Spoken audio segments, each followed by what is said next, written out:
হৃদয়ে KTV. Kasba TV, হৃদয়ে বাংলা।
আপনাদের কাছে যদি কোনো তথ্য থাকে জানাতে পারেন কেটিভির অফিসিয়াল ফেসবুক পেজে।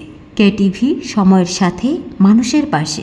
হৃদয়ে কেটিভি। কসবা টিভির সংবাদের সাথে থাকার জন্য ধন্যবাদ জানাচ্ছি। পরবর্তী সংবাদ পেতে আমাদের চ্যানেলটি সাবস্ক্রাইব করে রাখুন। হৃদয়ে কেটিভি।